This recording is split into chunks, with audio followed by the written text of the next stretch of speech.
Saudara, bagaimana jika semua yang kita harapkan dan mimpikan berakhir menjadi keadaan yang tidak terduga dan hal itu membawa kita kepada kenyataan yang menyakitkan dan mengecewakan? Pernahkah saudara mengalami pahitnya hidup seperti dilemparkan pada realita hidup yang keras yang jauh dari yang dibayangkan sebelumnya? Nah, seperti itulah pengalaman hidup yang dialami oleh Ruth. Kita melanjutkan apa yang sudah kita renungkan minggu yang lalu. Nah, awalnya hidup begitu manis. Dia menikah, hidup bersama suami yang dia kasihi, dan tentu saja dengan mimpi-mimpi akan memiliki keluarga yang bahagia. Namun, tragedi yang kejam terjadi. Suaminya meninggal. Nah, sebelumnya ayah mertuanya meninggal terlebih dahulu. Dan kini tinggal dia bersama dengan mama mertuanya. Nah, ketika suami meninggal, dia mengambil suatu pilihan sulit, yaitu ikut bersama dengan Naomi kembali ke Bethlehem dan memutuskan untuk mengikuti Allah Naomi dan menjadikan bangsa Israel sebagai bangsanya juga. Bangsa Moab adalah penyembah berhala, sehingga bisa dikatakan bahwa ini adalah suatu pilihan yang tidak mudah bagi Ruth. Meninggalkan bangsanya, meninggalkan keluarganya di Moab, menuju suatu tempat yang tidak dikenal sama sekali. Nah, saudara, apa yang dilakukan oleh Ruth setelah dia sampai di Bethlehem? Pasal 2 dan pasal 3 kita melihat Ruth melakukan sesuatu supaya mereka berdua bisa bertahan hidup. Dia pergi memungut bulir-bulir jelai. Nah, ada dua hal yang menjadi hukum yang berlaku di Israel saat itu. Yaitu yang pertama, hukum pengumpulan sisa panen atau law of gleaning.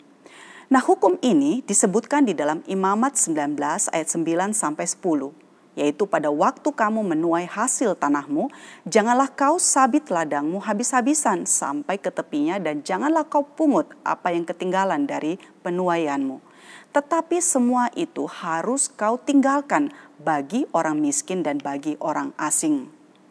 Nah, hukum pengumpulan sisa panen ini diberikan oleh Tuhan untuk memelihara yang lemah dan membutuhkan. Supaya orang-orang seperti Ruth dan Naomi yang sudah tidak punya suami dan tidak punya pekerjaan, mereka dapat memperoleh makanan.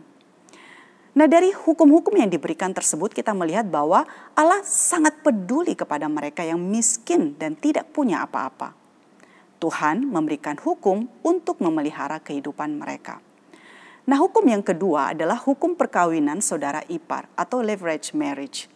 Nah, di dalam Ulangan 25 ayat yang kelima, apabila orang-orang yang bersaudara tinggal bersama-sama dan seorang daripada mereka mati dengan tidak meninggalkan anak laki-laki, maka janganlah istri orang mati itu kawin dengan orang di luar lingkungan keluarganya. Saudara suaminya haruslah menghampiri dia dan mengambil dia menjadi istrinya dan dengan demikian melakukan kewajiban perkawinan ipar.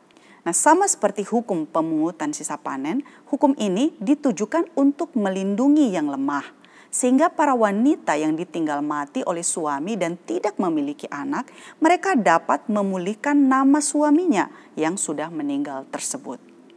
Hal ini mungkin terdengar aneh buat kita di zaman sekarang ini, namun demikianlah Tuhan memberi hukum dan perlindungan kepada mereka yang lemah. Nah, saudara, lihatlah bagaimana Allah menyatakan penyertaannya. Ketika Ruth pergi memungut bulir-bulir jelai di pasal 2 ayat 3b. Kebetulan ia berada di tanah milik Boas yang berasal dari kaum Elimelech. Dari sudut pandang Ruth, ladang di mana dia mengumpulkan jelai kebetulan adalah ladang milik Boas. Namun sesungguhnya peristiwa itu bukanlah kebetulan. Tuhan menuntun Ruth sehingga dia pergi ke situ. Hal ini menunjukkan kepada kita seringkali tangan Tuhan bekerja mengulurkan pertolongan kepada kita dengan cara-cara yang kita tidak selalu sadari. Nah, singkat cerita di pasal keempat dikisahkan bahwa Boas yang disebut sebagai penebus itu akhirnya menikah dengan Ruth dan melahirkan seorang anak yang diberi nama Obed yang merupakan kakek dari Daud. Saudara, kisah Ruth ini bukanlah hanya sekedar menceritakan tentang pernikahan dan happy endingnya kehidupan Ruth dan Naomi.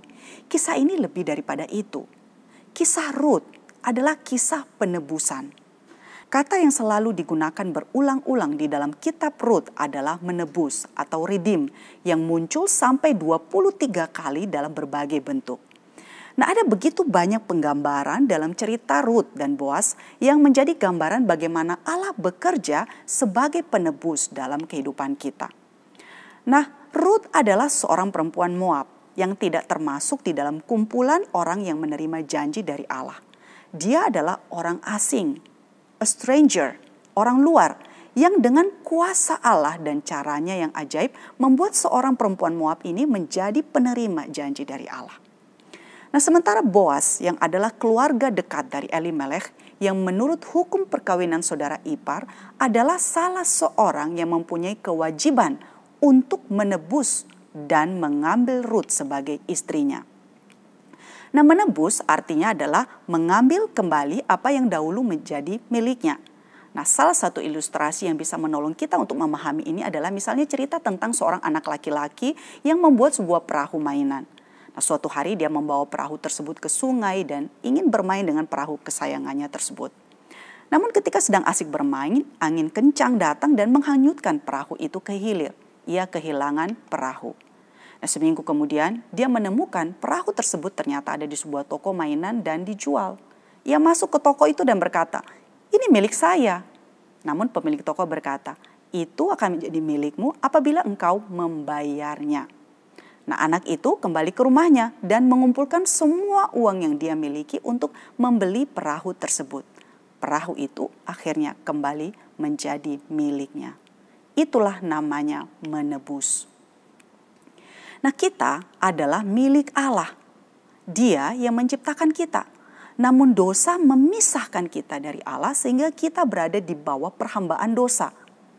Namun Allah menebus kita kembali. Dia membeli kita sehingga kembali kita menjadi miliknya. Jadi kisah Rut ini adalah kisah kita. Kisah di mana kita orang yang berdosa itu ditebus oleh Allah. Nah, terakhir saudara, dari kisah Naomi dan Rut ini, kita belajar bahwa Allah memelihara hidup kita seringkali lebih dari yang kita sadari. Allah memelihara lebih dari apa yang kita pikirkan. Jauh sebelum Rut dan Naomi mengalami kekurangan, Allah telah menyediakan hukum pemungutan sisa hasil panen dan hukum perkawinan saudara ipar untuk memelihara mereka. Nah, di saat kita kekurangan, di saat kita kehilangan, kita mungkin mengalami kepahitan hidup. Mungkin kita bertanya-tanya, apakah Allah itu peduli? Nah, membaca kisah ini kita melihat bahwa Allah peduli dan sesungguhnya Dia memelihara. Bahkan seringkali pemeliharaannya jauh daripada kita memelihara diri kita sendiri. Jadi, bagaimana jika mimpi dan harapan tidak sesuai dengan kenyataan? Bagaimana jika kita mengalami hal yang membawa kita kepada pengalaman yang tidak kita inginkan dan rencanakan sebelumnya? Kita tidak sendirian. Semua kejadian kebetulan berada di dalam jangkauan kedaulatan Allah. Mari belajar percaya kepadanya dan menyusuri jalan itu bersama dengan Allah. Amin.